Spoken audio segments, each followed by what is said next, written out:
All right, we're getting folks signed on here. We'll get going in just a second. May I say, while we're doing this is if this were not Zoom, it would be inappropriate. You have the most illuminating smile.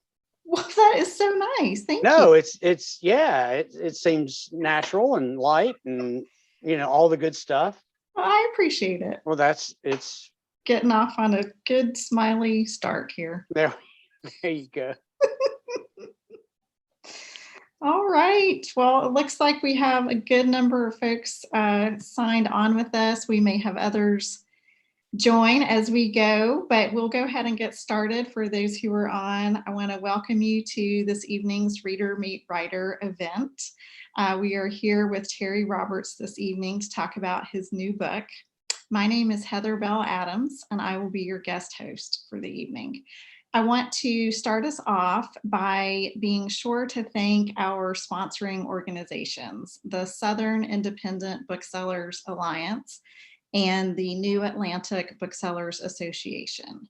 These are organizations that equip and invigorate our literary communities, from booksellers to readers to writers. They make our literary community a richer and stronger place, and they make events like this possible. And so we're so thankful to be able to be here this evening and talking about Terry Roberts' new book. I do want to mention, if you are interested in buying Terry's new book, which is My Mistress's Eyes Are Raven Black. It's beautiful cover, beautiful story. If you're interested in buying this book or any of Terry's other books, I would encourage you to do so through one of the independent bookstores in your area, one that you have any sort of tie with, perhaps the store that invited you to this event here this evening. It's obviously a good thing to support our independent booksellers, and we know you have a lot of choices when you're buying books. Every time you decide to support one of your independent bookstores, it makes events like this possible. It helps our booksellers, and it's just a really meaningful and beneficial decision that you can make on your part. And so we really appreciate that. If you have questions for Terry as we go through our conversation this evening, I would encourage you to go on depending on your browser, it's probably on the bottom of your screen. The little Q&A button. If you would, just as the question pops into your mind, go ahead at that time and enter your question, type it in the Q&A section. If you would do me two favors on that front, one is to include your name, and the other is to include the name of your favorite independent bookstore. And that will give me the opportunity to give them a shout out when we get to that portion of the conversation. So again, don't worry that you're going to interrupt the flow of the event or anything like that. What we want to ensure is that we have an opportunity for Terry to address your question.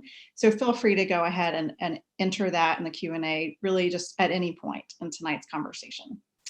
Last administrative note is I want to be sure to invite you all to our next event, which will be a conversation with Cheryl Diamond about her new book called Nowhere Girl, a memoir of a fugitive childhood. Wiley Cash, the regular host, will be back for that, which is June 29th at 7 p.m. So encourage you to attend. You can sign up the same way you signed up for this event. So look forward to that as well. It is my great, great pleasure and honor to introduce our guest this evening, Terry Roberts. Excuse me. Terry is the author of 4 novels, A Short Time to Stay Here, which won the Willie Morris Award and the Sir Walter Raleigh Fiction Award, That Bright Land, which won the Thomas Wolfe Literary Award, the James Still Award for writing about the Appalachian South, and the Sir Walter Raleigh Award, and the Holy Ghost Speakeasy and Revival, which was a finalist for the Sir Walter Raleigh Award, and his new book, My Mistress's Eyes Are Raven Black. So we are just thrilled to be together this evening. Terry and I have known each other for a while. I had the pleasure of reading an early copy of this book, and I will say that it really has something for everyone. It's a historical mystery. It's a heart-pounding thriller. There are some steamy romantic scenes. There's some pretty interesting social commentary that applies both to the 1920 timeframe of the book as well as to some contemporary issues. So Terry, I want to congratulate you on crafting the story. You know, your other novels have been similarly crafted and that they're multi-layered, and you really weave a lot into the story, and I know that's not easy to do. So really commend you for that, and just what a stunning achievement this book is. How would you like to introduce the book to us this evening? Well, first of all, I want to say two things. One, a shout out to my own independent bookseller.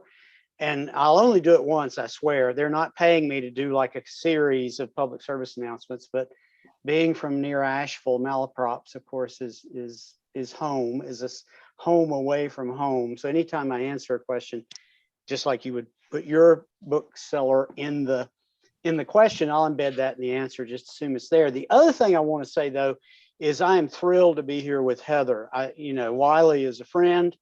It would have been great to have this conversation with Wiley.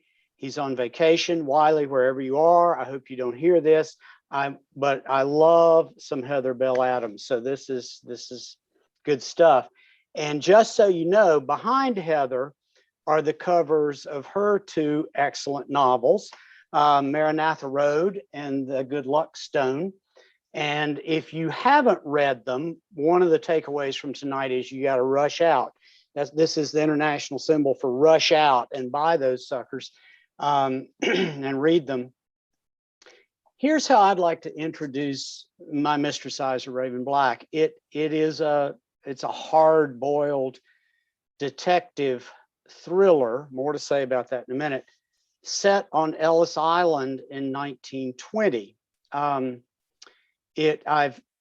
emailed back and forth with a number of friends, many of whom probably are on this meeting tonight, to say this is personal for me because my father, Lee Roberts, was a dedicated reader of the good old-fashioned hard-boiled detective thriller, the James N. Cain, the Raymond Chandler, the Dashiell Hammett. The list goes on and on right up to the present. And in fact, at one point, he read these old paperbacks, and they almost always had a gun on the cover, and they almost always had a scantily clad person. I won't say woman, I'll say person on the cover. And in fact, at one point, my mother ordered almost like a plastic cover that she could put on Dad's paperbacks so that impressionable little Terry, couldn't see the covers. This was before I could even read, and she thought of course, I'd be corrupted by these things. At some point, the hero, the narrator of My Mistress Eyes, is Stephen Robbins from A Short Time to Stay Here. If you've read A Short Time to Stay Here, this is Stephen Part 2. Anna Ullman from A Short Time makes an appearance, and more to say about that later. It's complicated, I will say that, like your Facebook page. And it begins with the nameless man, who is a character who shows up intermittently in A Short Time. And what I tried to do with this book is create essentially the mood and the tone of a classic noir thriller. You don't make a drink, you build a drink. You don't take a sip, I took a bite out of that drink. You know, that sort of language and tone, with one exception. Stephen has a partner in the crime solving biz on Ellis Island, and it's a nurse named Lucy Paul. And if anything, she is even more, she's tougher, she's a little more profane. She's more bawdy than Stephen is. And so in the course of this book, I tried to create a nice balance between male and female, masculine and feminine characteristics, all of which seems light and fun. And, you know, Heather said so nicely, some steamy romantic scenes. What she meant to say was sex scenes, but she's too nice to say that. But the other thing I want to say about it, it's romantic as well. But the other thing I think is it's about a quite serious thing, which is it has to do with immigration. Obviously, that's why it's set on Ellis Island, but not just immigration in the political sense, the highly charged, who do we let in and who do we keep out kind of sense. On a deeper level, the novel attempts to address the question of why we, as a species, human beings, why we are so willing to hate the other. That human being who doesn't look like us, whose head isn't shaped like ours, whose eyes are not the same color, thus the title, whose skin may not look exactly like our skin.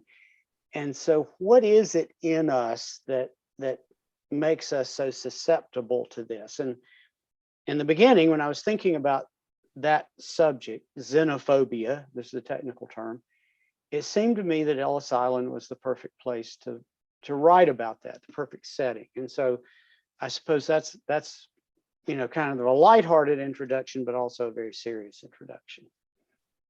Well, and you're right that the book does a good job of both. And I love that you mentioned the Lucy Paul character, because she's refreshing in a lot of ways. Mm-hmm. As you say, you took this kind of 1920s, 1930s detective novel and in some respects turned it on its head and, gave us a new look at it, made it feel more contemporary. I mean, obviously it's set in 1920, but just perfect for a contemporary audience, let's say. So I really appreciated that as well. I want to touch on something you said about, the immigration issues, the xenophobia. There's a passage in the book in which you compare an internment camp, which of course we saw in A Short Time to Stay Here with Stephen Robbins in that book, and Ellis Island, and you call them the world in miniature, which I thought was such a memorable description and such an accurate one, to think of those places where we have people from all walks of life, perhaps, detained there for some period of time, and all the human foibles that we might see throughout society at large are present there as well. I wonder if you might want to share a little bit about your thoughts behind that passage and just that lovely description that kind of sticks with the reader. Well, thank you. I think I almost dedicated this book to migrants everywhere. Mm-hmm. And by migrants, I mean, I imply the term migration, the history of our race, and by that I mean our species, the human race, is a history of migration. We tend to think that because we've been in Raleigh or Wilmington or Asheville for 2 or 3 generations, we've been here forever. But if you take the long view of these things, the story of the human race is a story of migrations. And as unsettling as that is for those of us who love security and stability and predictability and so forth, that's our history. We're creatures defined by movement and the attempt to stifle movement, to halt it at the border, at the, and by that's not a political statement, although of course it is, but it's really not intended to be a contemporary political statement. It's really intended to be those, about who we are at a very almost, crepuscular level. We're these creatures who are defined by movement and the stifling or the stopping or the containment of movement. And once we find a place we like, we automatically try to keep everybody else out, particularly those who, for whatever reason, don't look, sound, smell, talk like us. And so to me, the internment camp was a in a short time stay here was a microcosm because it brought cultures together. It brought people from all over the world together who spoke different languages. And so it was a world in miniature. And equally so in Ellis Island, because Ellis Island is, in a sense, the hub of almost worldwide migration. Now, that's a little parochial in the sense that it doesn't include, migration from what we would call the East, from the Pacific side of America, but almost everything from the other direction, from across the Atlantic, from Africa, from Europe, from parts of Asia, during a certain period of time came through Ellis Island. And so in a way, it's this microscope through which you can watch these huge movements in the human population of the world, because as they come through this very narrow corridor, and there are scenes in the novel, and Stephen is a part of one of them, where he joins a line of immigrants and he walks with them up the stairs into the Great Hall at Ellis Island. And if you've ever been there, it's a stunning place. And the doctors make their immediate snap judgments about Stephen along with everyone else. And they mark the lapel of his coat with chalk to say F for face, because he's got this wonderful scar from a short time to stay here, and X for possible insanity, because the scar goes up into his hairline and he has a white place in his hair. And they make these snap judgments about him. And part of the reason why I reinvigorated Stephen, brought him back from the fictional scrapyard, is because he's an alien just like those other aliens. He's from this little tiny cove in Western North Carolina. He's a runaway, he's self-educated. And so when he stands in line, he's his own strange and unremarked species, just like everybody else. And he faces the same threats that everybody else on the move faces in our world. So. Well, and you get into some of the laws that were in place at that time, the Immigration Act of 1917, and there's this very poignant realization on Stephen's part that this statute prohibited entry by, I think the quote in the book is, everyone from alcoholics to vagrants. And he says, again, I would not get in perhaps under those strictures. And so that's just this very stunning moment and realization on his part. I was going to ask you, it sounds like you have been to Ellis Island. Have you been frequently? Did you go back to research this story in particular? So my wife, Lynn, and I've been twice. The first time I knew I wanted to write this story. I had it in mind. It had begun to take shape. And Heather, of course, you and probably others on this meeting are familiar with this. As writers, it was taking shape. It had an energy. It had the drama was starting to take form and complexity.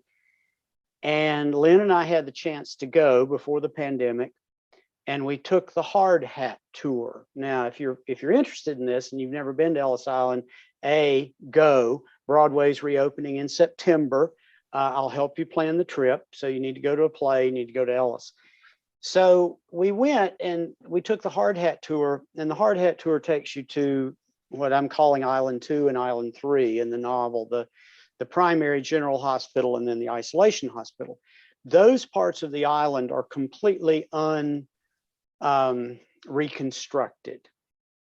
They're not falling down, but they're haunting places. And as a novelist, as a writer, I had a problem. I didn't know how my murderers were killing people. Now that's a heck of a thing to sit up all night and worry about, how are they doing it? So Lynn and I were on the hard hat tour in the isolation hospital, Island 3. And we were walking around literally with our hard hats on, following the guide in a small group. And we came to the laundry, and there was the autoclave. Now, Spoiler alert, I don't want to say too much about this because it'll give away part of the plot of the novel. And that's probably all I'm going to say about that. And there are pictures online, by the way, of the autoclave. And I looked at Lynn and I said, that's it. That's how they're doing it. And turns out, just so you know, again, don't want to give away too much, but that is how they're doing it. That was how they were murdering these people in a way that really left no clue. And so that's just a little spark, but really the thing that, in the larger sense, that connected with me about Ellis Island is that it's this incredibly haunted and haunting place. And by that, I mean, it's not like, you know, your grandmother's barn is haunted, which it is, but I'm sure it's not that. It's haunted by the fact that literally hundreds of thousands of people came through there under the most excruciatingly dramatic and emotional circumstances, and many of whom were sent back for all kinds of reasons, and many of whom died there, some few of whom gave birth there. I mean, it's almost as if you took the human drama, here's this microcosm thing again, and you somehow, through the magic of special effects, could shrink the lives of hundreds of thousands of people down and put them in this one place. And it's not that big a place. And so when I saw it and felt it and smelled it, and, you know, it has this kind of very intense, you know, it hits you down here, and these chakras that are below your heart down in here, it hits you in a way where you realize this is a place unlike any other place. And so part of the, I think when I talk about this book as a detective novel and as a thriller, it's tempting to say, oh yeah, okay, it's a genre type. It's not serious in the sense that serious literary fiction is serious. But for me, that's not true. For me, the place itself has a character that is undeniable and powerful. And so it shapes the story. You know, it constructs the story almost. So did you know all along, you know, so you want to set the story on Ellis Island and you go there and you're struck with the power of the place and the history of it. Did you know from the start that your Ellis Island story would be a classic detective thriller? Or did you play around at the start with different story ideas? Obviously, you've written about other aspects of history in the past and different locations, and just how did you settle upon the story that we have here? Well, first of all, I did know. I thought. Now, and you know, sometimes you think a story is going to go a certain way, and it turns out you're just flat wrong. You know, that it takes off in another direction, or it takes on a different kind of quality or character. Years ago, this is kind of like Heather going to law school. I went to graduate school in English at Chapel Hill and finished a PhD in American literature. Well, for the period of time, for those of you out there, and I think there might be a couple of you who ever did that service, it's sort of like the Marine Corps, only with books. If there's a period of time in your life where you only read what's on the list, here's all this list of things you have to read for the exams. These are things you have to know about. These are things you have to be able to quote chapter and verse. You know, God help you if you can't recognize a quote from chapter 32 of Moby Dick, that kind of thing. So there was this period out of my life where the only thing I read was what was on the list. Now, it's lovely stuff, a lot of it, but don't get me wrong. But when I finished, it was almost like I'd been eating tofu and yogurt for 4 years. You know, I was ready for anything else. And the direction that my appetite took me was murder mysteries, some of which are classic, of course. You can't read Dashiell Hammett without appreciating the fact that he was Hemingway and better before Hemingway. That's for those of you who love Hemingway, just delete that last part. But so I began to read these things, and it was like a breath of fresh air. It was tightly constructed. The language was gorgeous in its brutality and its simplicity and its poetry many times. And so there was a part of me that was fed by that, right? It wasn't pretentious. If anything, it was the opposite of pretentious. And going back again to my dad had been a huge fan of this kind of thing. And so that may be genetic, I don't know. And his sisters were as well. And so after the first 3 books, none of which really took this vein, I had the desire, almost as a kind of challenge you set yourself. I just wanted to see if I could do it. I just wanted to see if I could, in a way, pull it off, right? If I had it in me to write something that tight and that fast. It's almost, most of the classic detective novels are a sprint with a pause to catch your breath every once in a while. And so I wanted to see if I could do it. So I thought that was it. But what I didn't know, there were all the things I didn't know. I didn't know who the murderer was. I didn't know how the murderers were being committed. I knew something that it had to do with eugenics and with race stereotyping, and obviously with a lot of the stuff that goes into immigration, debates, etc. I knew all that, but I didn't know the sort of fundamentals of the characters and so forth. So the short answer is yes, but the longer answer is what I didn't know was much more than what I did know. And the jury's out, right? We'll see if readers think I pulled it off or not. We'll find out.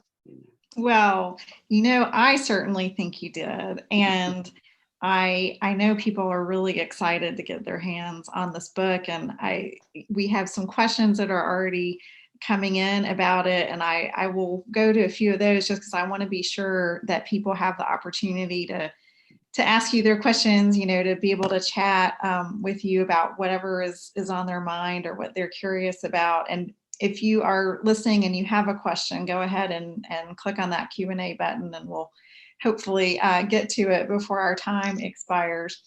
So George asks, who inspired the character of Nurse Taylor? And wow, she is a very memorable character. I sort of just shivered here.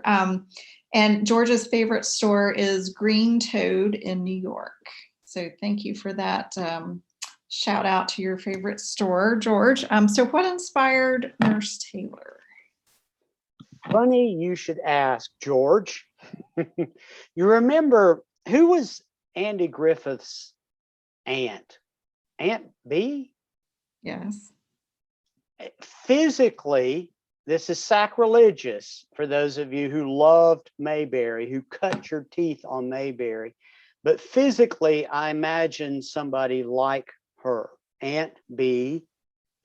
Taylor, who was this personification of, now, she had her moments where she didn't like something Andy was doing or whatever, but she was the personification of the loving aunt, the loving grandmother.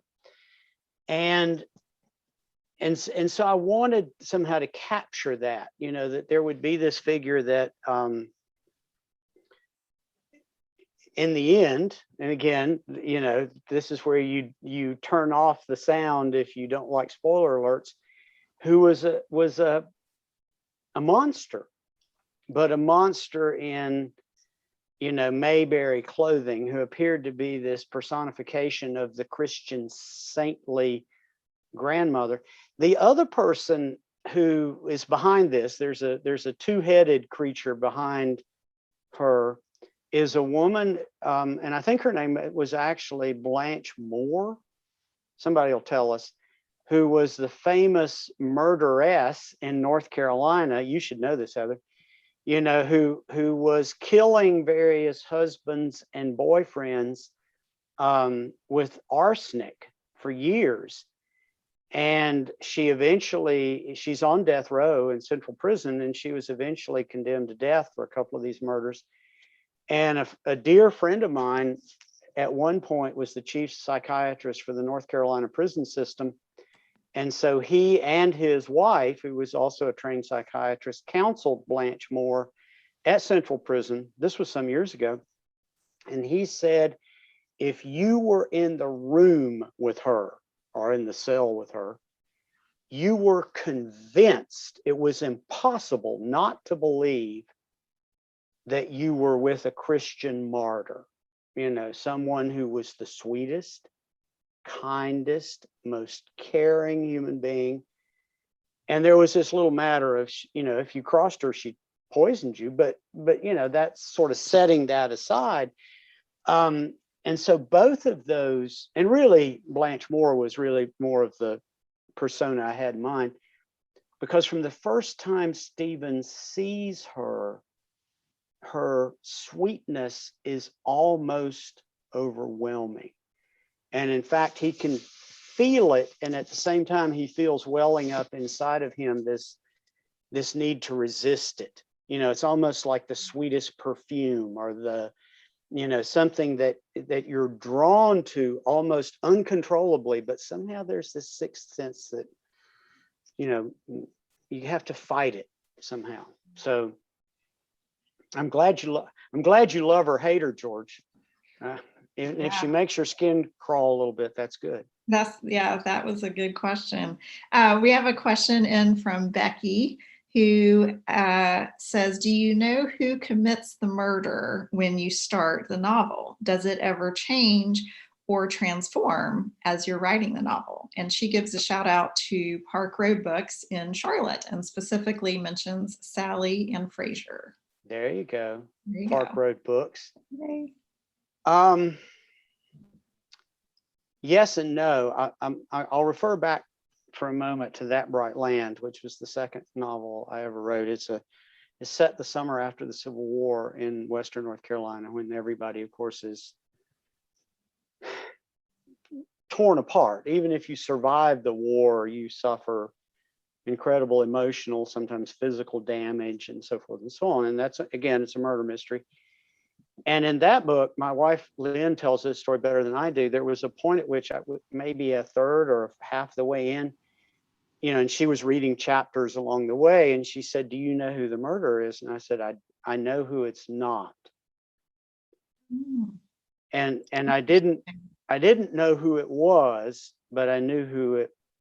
Now, again, there's a whole bunch of characters, right, who weren't the murderer, but there were several nominees who I had sort of crossed off my list. And part of in this particular case, I thought I knew that Blanche Taylor was involved. I thought she was in the web. You know, I don't know. I didn't know if she was at the very center of the web and everything vibrated to her intent, but I knew she was involved. And wrote her from the beginning with that in mind, you know, as your grandmother, who just happens to have very strong views about racial purity. Some of our grandmothers had such views. That's all I'll say about that. But at any rate, as it unfolded, it changed. So when I said yes and no, I wasn't trying to be coy. I don't always know. And I think the thing that connects to that, if you're writing in first person, if you're a detective, as it were, in this case it's Stephen, but it's also Lucy, together as a team, if they don't know, in a strange kind of way, it's almost cheating if I know, because then I'm hiding the reality that I know from what they're allowed to know, and it separates me in a way. And you can say, well, that's a good thing because it maintains your objectivity, but I don't know that that's right. I think almost you write a better character who's bumfuzzled and mystified, and if you yourself don't know, right? Because you're asking all the same questions in a way that they're asking. So short answer is no, I don't always know. And I didn't know really completely in this case. I didn't know who would end up being at that prayer meeting in the middle of the book where the conspirators are all there. Interesting. That's fascinating to just get that that peek into your writing process. And I love how Lynn reads pages with you, and I can just picture that scene at your house, and that's just lovely. Some of those scenes are heated, by the way, because she claims I don't understand my own characters. But anyway, that's another story. So. Interesting. Oh, I thought you were going to say heated in a different way, but now maybe. Yeah, there you go. Either way, we'll take it. So we have a question from Grace Ann, who says, I'd like to know if you start your process knowing that your stories will have contemporary parallels, for example, immigration, xenophobia, or do those arise organically through the growth of the novel? And Grace Ann's favorite independent store is G.J. Ford Books on St. Simon's Island in Georgia. Whoa, we'll meet you there, Grace Ann. We're all invited, I hope. Exactly. Let's go. You know, who doesn't love St. Simon's?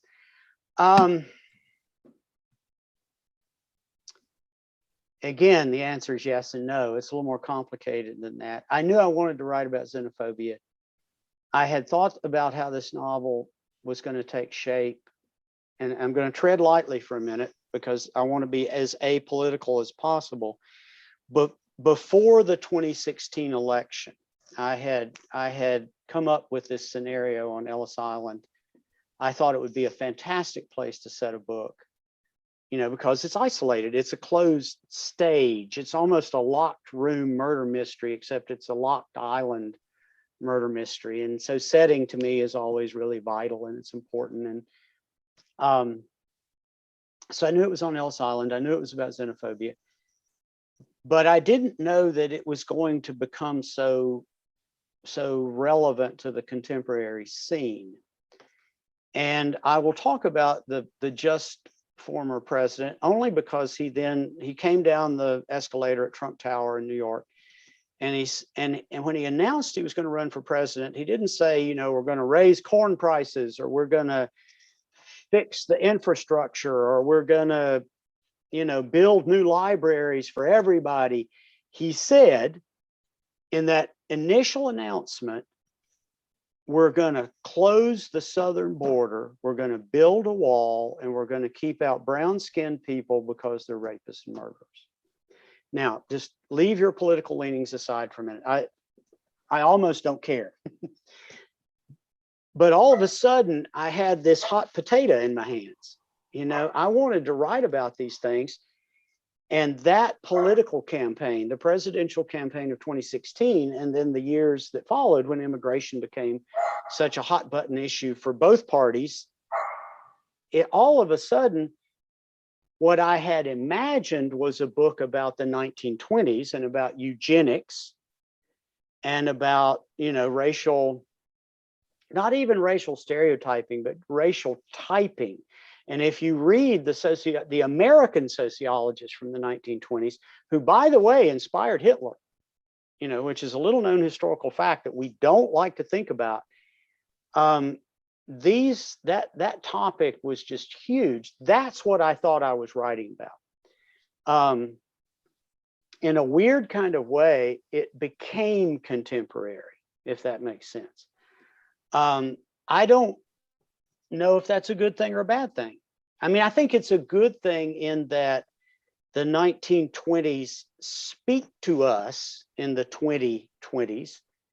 And I hope shed light on our own debates about immigration, our own thoughts about who is an American and who isn't an American, all those kinds of things, about the forces of migration that I was talking about earlier.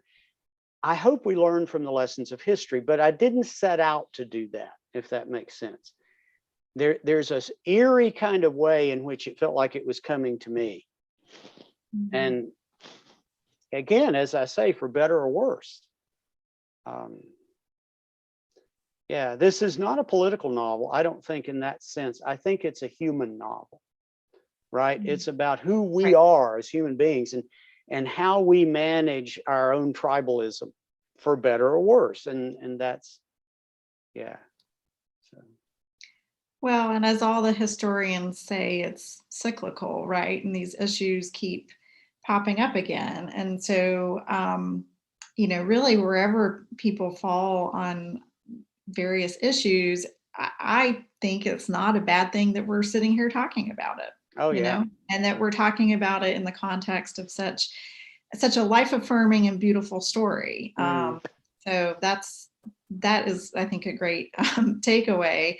I will jump back in. We have time perhaps for one additional question. Isaac asks, is there anything about the Western North Carolina or Madison County culture that influences the relevant character's part in this book versus his personality and life story?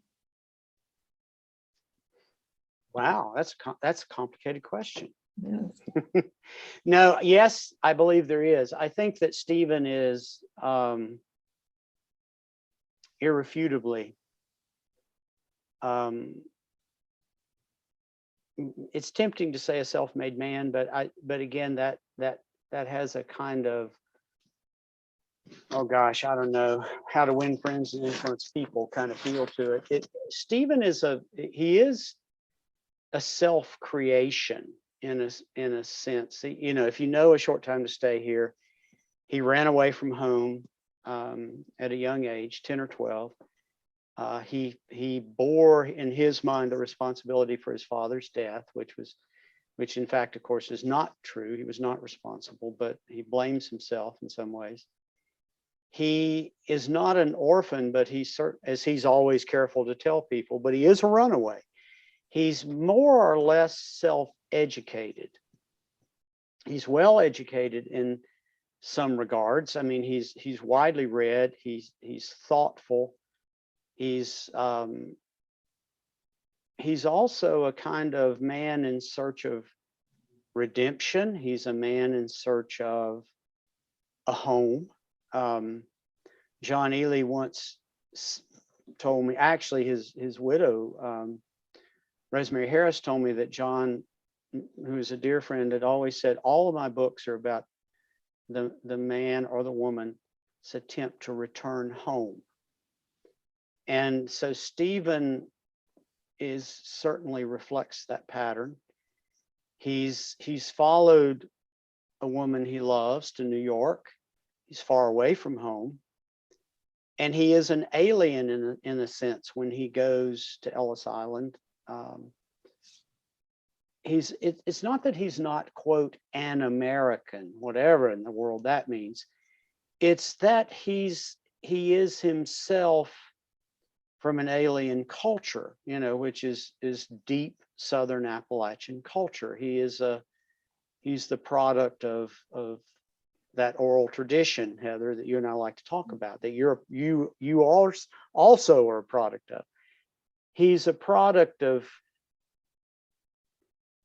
fiddle tunes and cornbread, as he says from time to time. But by the same token, he has this kind of deeply bred native intelligence in the sense that he survives in New York. He is sent by the nameless man to Ellis Island on this mission because he has a gift, and his gift is ferreting out the truth that lies buried beneath the surface of things, the apparent truth, which is, of course, is untruth, or at least limited. And so I think who he is as this native of Madison County, thank you for that, embedded in the question, and Western North Carolina, he never loses that. He never gives that up. You imagine him in the bowels of Manhattan speaking with a Madison County accent, and some people not understanding him. And so when he meets Lucy Paul on the island, they are both, I think, from different traditions, different parts of the landscape. They're both aliens. They're both they're not outcasts per se, but neither fits, neither quite belongs, neither. And part of it is their racial makeup, part of it is who they are. And so the interesting thing about this book, when people say, is it a mountain book? And I have to admit that it's not, but I always add the but at the end of the sentence. Stephen dreams about Western North Carolina throughout the novel, and at the end is on the way home. So there's that theme of the native, this is a Thomas Hardy trope, right? The return of the native, that theme that somehow at the end he's going to make his way back with the help of Lucy Paul in this instance, but I think is at the very core of things. And in fact, he has a dream, a kind of waking dream. He's smoking a cigar and the fog is blowing in off the ocean early in the novel.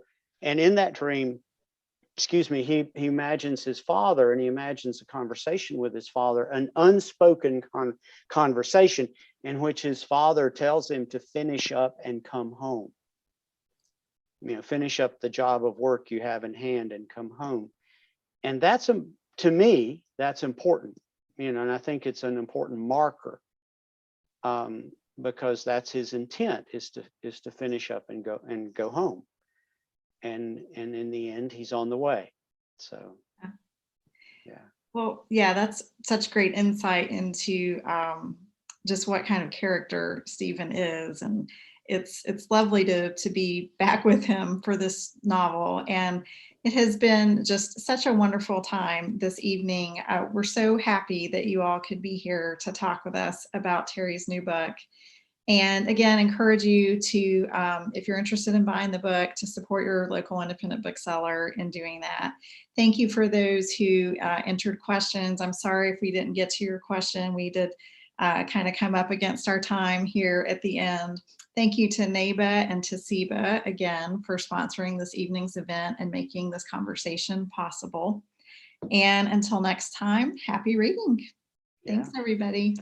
Thank you. We'll see you inside the covers of a book.